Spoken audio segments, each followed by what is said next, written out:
Bonjour à tous, j'espère que vous allez bien. Bon, alors aujourd'hui les amis, pour commencer l'actu, je dois vous annoncer que j'ai percé le secret de Louis Sarkozy. Et oui, rien que ça. Vous ne me croyez pas? Regardez bien son visage. Y a rien qui vous choque? Attendez, n'abusez pas, c'est gros comme le nez au milieu de la figure. Louis Sarkozy est un troubadour. Il est là pour nous faire rigoler depuis le début. En fait, il n'a aucune intention de faire carrière en politique, il est en concurrence directe avec Dieudonné. Je vous le dis, il n'y a pas d'autre explication. Écoutez-moi donc la qualité de la blague qu'il a osé nous faire hier soir en direct sur BFM TV. Revenons en France, hypothèse soulevée par un sondage la semaine dernière, un duel Bardella à Mélenchon au deuxième tour de l'élection présidentielle de 2027. Est-ce que, comme 67% des Français, vous choisissez Bardella plutôt que Mélenchon? Bien, oui, immédiatement, Sans hésiter. sans hésiter. Pourquoi? Parce que je considère que Jean-Luc Mélenchon est une bien plus grande menace que Jordan Bardella. J'ai plein de désaccords avec M. Bardella, avec son parti, et je ne vais pas répéter ici encore une fois que je ne suis pas du tout du Rassemblement National et qu'en vérité je ne crois pas vraiment à ce parti. Mais face à Jean-Luc Mélenchon, je voterai Jordan Bardella sans aucune hésitation. Et Bardella a plus de chances que Le Pen pour vous de réussir là où elle a toujours échoué? Ce qui est intéressant avec M. Bardella, c'est qu'il incarne la droite LR, ou la gauche LR, devrais-je dire, du Rassemblement National. Et c'est vrai qu'il est, avec lui, il y a cette image de respectabilité, une recentralisation du parti, une libéralisation du parti, qui peut plaire à certaines couches qui peut-être avaient peur du nom Le Pen. Non, je pense que pour l'instant, Marine Le Pen est une meilleure candidate électoralement, juste parce que ça fait 40 ans qu'elle y travaille. Mais dans l'avenir, non, Jordan Bardella, oui, je pense que ça sera un candidat tout à fait formidable. Donc un jour, vous pourriez dire il faut voter Bardella. Face à Jean-Luc Mélenchon, bien évidemment. Ah mais face à Jean-Luc Mélenchon, Louis Sarkozy serait prêt à voter Dark Vador. Il s'en bat les steaks. Ceci étant dit, tu la connais notre réponse, Louis. Tu la connais. Louis, tu sais que ton père c'est un voleur? Voilà, c'est tout. Bon, et maintenant que tout a été dit sur le petit Louis, on va passer à un autre sujet. Ah bah oui, y a pas besoin de plus pour le discréditer. Ton père est un voleur, ça devrait suffire. Non, on va plutôt parler de Cyril Hanouna qui a carrément perdu le contrôle de son plateau. Regardez-moi ça, un auditeur en roue libre, ça dérape et personne ne fait rien. Et ça ne bouge pas. Les politiciens ne bougent pas. La France est molle. Oui. Je voulais que je vous dise, quand j'appelle le consulat de France, d'abord, j'ai plus de passeport, j'ai pas fait ma demande de retraite, je m'en fous. Je m'en fous parce que j'ai honte. J'ai honte d'être français. Ah oui.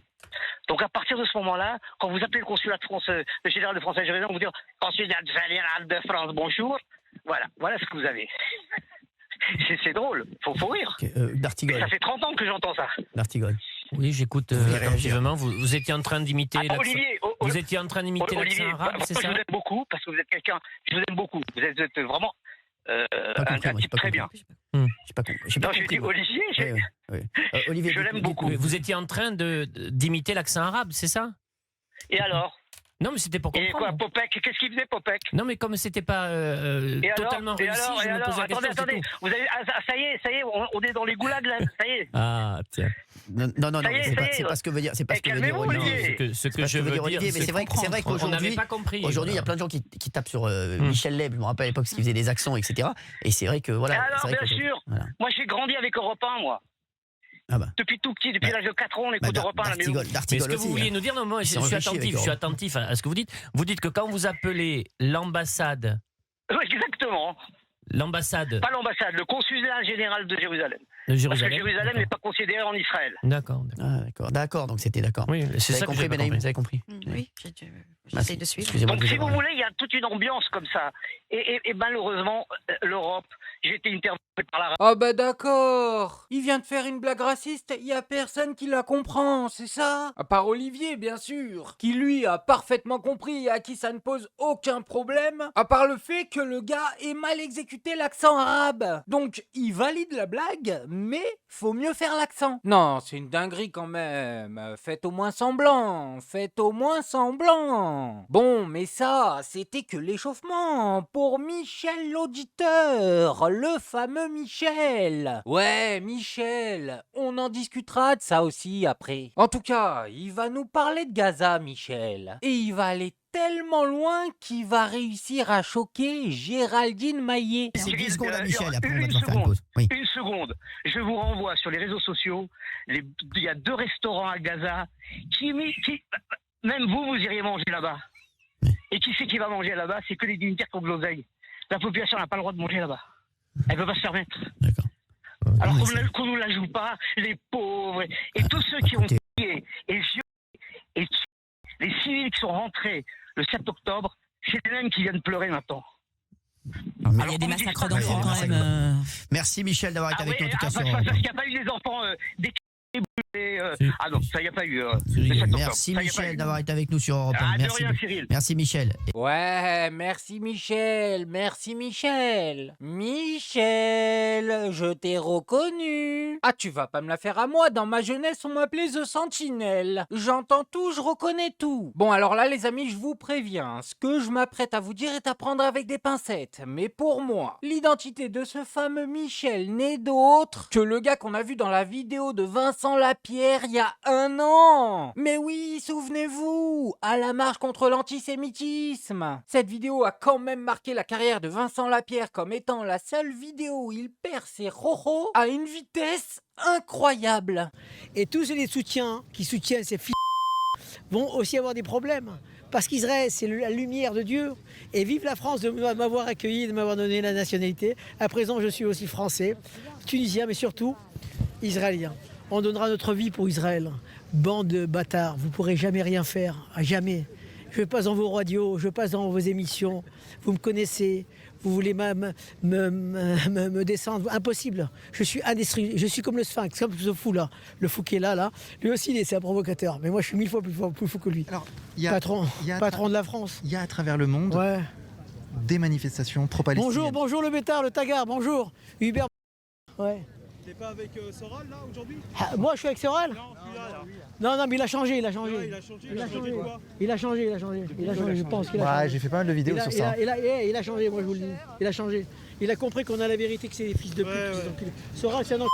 Mais bien sûr, c'est un balabala, c'est un fils de pute. Mais bien sûr. Mais lui, dit vive Israël et dit que tu vas faire partie du peuple juif. Allez, casse-toi. Allez, casse-toi. Allez, pars-toi. Casse-toi. Allez, casse-toi. Casse-toi. Par là-bas. Ouais, bah je m'en fous, par où tu veux. Allez, casse-toi.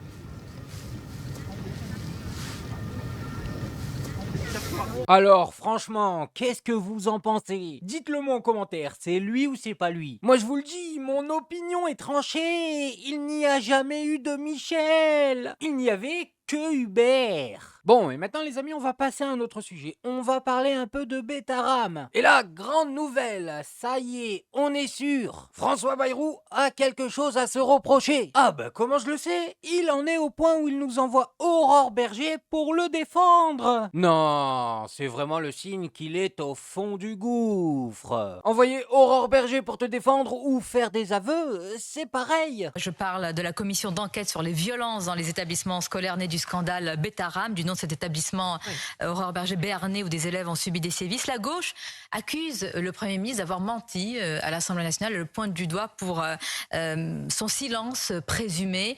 Est-ce que vous venez en défense du Premier ministre? Je crois que le Premier ministre, il a plutôt hâte d'être devant cette commission d'enquête pour dire justement la vérité des faits.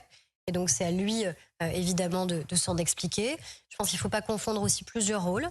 Le Premier ministre est aussi un père et je ne vois pas comment on pourrait accepter de le mettre en accusation en tant que père. Dont une fille, dont propres enfants sa fille a témoigné dans un livre. Témoigné de manière à la fois très courageuse, très digne, mais aussi de manière très claire vis-à-vis de lui. Et puis il y a la responsabilité politique qui est la sienne parce que président du conseil départemental et aujourd'hui évidemment Premier ministre. Et puis il y a l'engagement de la société sur la question de la lutte contre toutes les formes de violence, vous êtes, notamment sur la question des violences sexuelles. Ça c'est mon combat, ça devrait être le combat de toute la société. 160 000 enfants chaque année qui sont abusés sexuellement. C'est la question de l'inceste, c'est la question des violences dans la famille, c'est aussi la question de l'abus d'autorité. Et c'est bien de cela dont on parle à Betaram. C'est-à-dire qu'on confie nos enfants dans un environnement qui doit être le plus protecteur possible, l'école, et au sein d'établissements scolaires, ils ont été abusés. abusés sexuellement, abusés physiquement. C'est aussi pour ça que je me base sur l'imprescriptibilité, parce qu'on voit bien que ces enfants, ils mettent des décennies à révéler les faits et qu'on a besoin qu'ils aient toujours accès à la justice. Incroyable. Aurore Berger, c'est un métamorphe. Elle est ministre, elle s'est transformée en avocate. Mais elle a pas fait les choses à moitié, avec les arguments fallacieux et tout et tout. Elle commence en nous expliquant quand même qu'on ne peut pas accuser François Bayrou parce qu'il est père. Mais à quel moment c'est un argument ça? Alors que toutes les preuves pointent sur le fait qu'il savait pour Betaram et qu'il n'a rien fait. Je veux dire, ce serait pas le premier père qui s'occupe mal de ses enfants. Aux dernières nouvelles, on ne vit pas dans le monde des barbapapas. Mais alors après, quand elle nous fait le tour de magie pour nous expliquer que toute la responsabilité revient à l'école, c'est vraiment là que je me dis, elle a raté sa vocation, Aurore Berger. Elle aurait dû faire avocate, franchement. Elle est quand même plus forte que Sarah Sadman pour nous faire gober n'importe quoi, hein. Bon, et maintenant on va passer à Thierry Ardisson, qui a encore fait parler de lui. Ah mais en quelques jours, il nous a servi les montagnes russes, un truc de fou. Alors, je vous fais un petit résumé rapide. Pour commencer, il y a 4-5 jours, il était sur France 2 et en direct, en parlant de la situation actuelle des Palestiniens, il a déclaré ça. C'est Auschwitz, quoi. Voilà, c'est tout ce qu'il y a à dire. C'est fou que ce soit les Juifs, les Israéliens, parce que les Juifs... Et une partie des Israéliens. Oui, une partie. Parce que ça commence à bouger quand même. Bien oui, oui. On nous dira, mais vous le saviez. C'est ça qui est faux. Vous saviez ce qui se passe à Gaza et vous n'avez Vous le rien. saviez. Nos enfants ou nos petits-enfants nous diront, mais vous le saviez et vous ne faisiez rien. Voilà, et suite à cette déclaration, il nous a fait un fabuleux communiqué où il demandait des excuses le lendemain matin. Je vous laisse mettre pause si vous voulez la lire, moi je vais pas vous mentir, j'ai la flemme. Ah oui, je vais pas me la retaper, je l'ai déjà lu dans ma vidéo d'hier. En tout cas, le résumé grosso modo c'est, je cite, « Pardon, je suis un paillasson ». Et là, v'là Chipa qui hier on découvre que le communiqué c'est pas assez en fait. Non, Thierry Ardisson a tenu à venir en direct sur RMC et pour paillassonner. C'est-à-dire que ce qui a été diffusé samedi soir a été enregistré. Disons, j'ai dit une connerie, je me suis excusé effectivement le lendemain matin, et pas seulement auprès de mes amis juifs, auprès de tous les gens que ça a choqué. Ceci étant, j'ai quand même des circonstances atténuantes, si tant est que je puisse en avoir. D'abord, quand Léa Salamé présente ce docteur Pitti, elle le présente comme Mère Teresa, sans en dire plus. En fait, le mec c'est un homme politique qui s'est présenté aux élections sous la bannière NFP au parti Place Publique. Et ça, on ne le savait pas. On ne savait pas qu'il venait là. Est-ce que c'est un toubib, mais c'est aussi un homme politique. Voilà. Ça, déjà, personne ne le savait sur le plateau. Il y avait Apolline qui était là. Il y avait effectivement Léa, elle devait peut-être le savoir, mais moi, je ne le savais pas. Voilà. Ça, c'est la première chose. La deuxième chose, c'est que à la fin de l'émission, on se réunit tous, on dit qu'est-ce qu'on garde. Je dis là, j'ai dit une connerie, tu devrais le couper. Voilà. Personne n'a soulevé ce point. Je veux dire, vous me direz que je suis con, oui, mais personne d'autre, c'est-à-dire ni la prod, ni les gens de France Télévisions, parce que toutes les émissions, il y a toujours quelqu'un de France Télévisions qui est là, évidemment, quelqu'un de France 2 qui était là, qui n'a pas dit coupez-moi ça, coupez-moi ça. Donc c'est vrai qu'on est rentré chez nous, et le lendemain matin, le dimanche matin, je me réveille, mon attaché de presse, Françoise Doux, me dit écoute, Twitter brûle, et donc voilà, c'est là que j'ai décidé de m'excuser, parce que, effectivement, de demander qu'on m'excuse, parce qu'effectivement, quoi qu'on pense de la situation à Gaza, c'est quand même pas Auschwitz, quoi. Ah, il s'est fait tirer les oreilles. Non, mais on va pas se mentir, il s'est fait tirer les oreilles. C'est peut-être pour ça qu'il a des oreilles si grandes. Non, elles sont pas plus grandes que d'habitude. Ah, ben c'est peut-être moi. En tout cas, moi, personnellement, je ne croirai plus jamais un mot qui sort de sa bouche, puisque apparemment, il dit des trucs sans les penser. Ah ben vous l'avez entendu comme moi, c'est grosso modo ce qu'il vient de nous expliquer. On nous dira, mais vous le saviez. C'est ça qui est faux. Vous saviez ce qui se passe à Gaza et vous n'avez Vous le rien. saviez. Nos enfants ou nos petits-enfants nous diront, mais vous le saviez et vous faisiez rien. Bon, et maintenant les amis, je voulais vous montrer un truc, c'est incroyable. Typiquement le résultat du travail que font les médias dans notre pays. Alors on a un député LFI, Aymeric Caron, qui se balade dans la rue. Quand tout à coup, il se fait interpeller. Et là, franchement, la conversation est lunaire. Vous avez vraiment dit, si on pouvait celui-là, ce serait bien. Ouais. Vous savez que je pourrais porter plainte contre vous. Non, j'ai une chose à foutre. Il y a tellement de gens qui disent des choses comme ça. Vous êtes habitués. Ah bah ouais. Bon, rencontrer des gens comme vous, un petit peu nerveux, un petit peu violents. Ah bah non. Appeler à quelqu'un, vous savez, ça a quand même encore un sens, les mots. Oui. Pourquoi? Pour quelle raison? Pourquoi donc? Je vous en veux. Je sais pas, dites-moi. Et à votre avis, Je sais vous pas, qui moi êtes parfait. je suis pas dans votre tête. Vous qui hein. êtes parfait. Je suis pas dans votre tête. Heureusement, heureusement. Alors vas-y, dites-moi. Pourquoi vous voulez me tuer? Allez, dites-moi. Par plaisir, C'est vrai? par bonheur, par joie. Par joie de tuer les gens. Je passe, vous avez demandé, vous dites celui-là il faut le tuer. C'est bien ça que vous avez dit. Ouais. C'est grave de dire ça. Alors allez, expliquez-vous. Ouais, Expliquez-vous quand même. Non, c'est intéressant, vous voulez tuer un député, donc pourquoi vous voulez le tuer? Vous êtes député, vous? Eh ouais. Non, malheureusement. Bah alors pourquoi vous voulez me tuer alors? Par plaisir, je vous ai répondu. Et c'est quoi votre plaisir? Bon, allez, Bon, il est retraité. Hein? allez. Il a toute sa tête? Il est Oui. retraité. Et il a toute sa tête? Oui, Oui, apparemment. Donc quand il dit ça, il est conscient de ce qu'il dit? oui. Il a dit ça comme ça. Il a dit ça comme ça? Non, non, mais c'est quand même très grave de dire à un élu de la nation qu'on veut le tuer. Ouais. Oui, alors si, ça quand même, c'est super bien. Alors j'essaye de Bah, comprendre vous la aussi, raison. quelquefois. Hein. Ah, Parce que moi j'appelle à quelquefois, toute personne. Non, non, mais J'appelle à quelquefois toute vous personne, êtes moi. violent. Quelquefois. Ah bon? Quand? Bah, Ouais. Moi j'ai jamais appelé à tuer quiconque. Ah, mais non, allez, allez. Non, non. Bonne journée. Non mais même eux, ils ne savent pas pourquoi ils sont hostiles. Le gars est incapable de lui expliquer pourquoi il lui en veut. Excusez-moi, hein, mais je vais le dire. Ça ressemble vraiment à un lavage de cerveau. Ben oui, à force de diffamer LFI sans aucune preuve sur toutes les chaînes, ça finit par donner des résultats comme ça, c'est tout. Et d'ailleurs, c'est l'objectif, j'en suis sûr. Parce qu'en fait, ce gars-là, quand il va voter, sa voix vaut exactement la même chose que la vôtre. Et lui, croyez-moi bien, il vote. Il ne comprend rien du tout à ce qu'il se passe en politique dans notre pays, mais il vote. Donc réfléchissez bien les amis, parce que si vous ne votez pas, pour certaines personnes, son avis à lui, qui est incapable de l'expliquer, est plus important que le vôtre. Bon, et pour terminer les amis, on a Karim Zeribi qui va nous parler des députés LFI. Voilà, il va nous dire ce qu'il en pense. Mais moi je félicite les députés, les parlementaires de la France Insoumise. Je les félicite parce que ils font preuve de courage. Ils font preuve de courage dans un contexte où on a le sentiment qu'on ne peut plus rien dire, qu'on ne peut pas prendre parti pour le peuple palestinien, qu'on ne peut pas parler effectivement de l'ignominie donc des actes commis par ce gouvernement d'extrême droite messianique à la tête duquel on a Netanyahou, ce criminel poursuivi par la Cour pénale internationale. C'est un scandale. C'est un scandale absolu parce qu'on invisibilise donc les victimes palestiniennes. On a l'impression qu'il n'y a pas de visage, il n'y a pas de nom, il n'y a pas d'identité. On parle d'un nombre de morts. Mais enfin, où est l'humanité? Femmes, enfants, vieillards, personnes vulnérables, innocents, civils. Mais pendant combien de temps on va accepter ça? C'est insupportable. Ça nous met hors de soi, je veux dire, à un moment donné. C'est plus possible. Le droit international est bafoué. Je veux dire, les Nations Unies parlent, mais ne sont pas respectées. Même Emmanuel Macron, lorsqu'il donne de la voix, enfin, sur le sujet, on voit bien que nous sommes impuissants, que la France ne compte pas. Et il y a une alliance aujourd'hui des extrémistes, de gens dangereux. C'est l'alliance Trump-Netanyahou. On a quelqu'un qui est poursuivi par la Cour pénale internationale, qui a un mandat d'arrêt international, et qui est reçu aux États-Unis en grande pompe, avec une conférence de presse. Mais où va le monde? C'est honteux ce qui est en train de se passer. Oui, il faut s'indigner.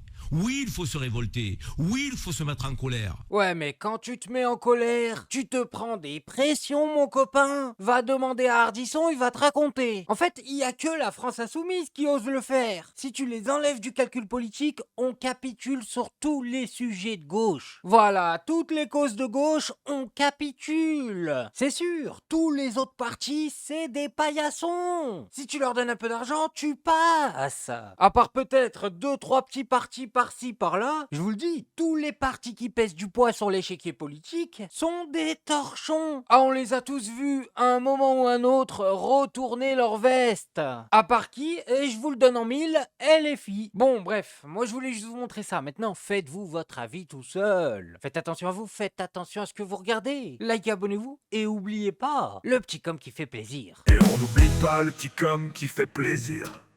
Non, le petit com qui fait plaisir. On n'oublie pas le petit com qui fait plaisir. Non, non, celui-là on l'oublie pas.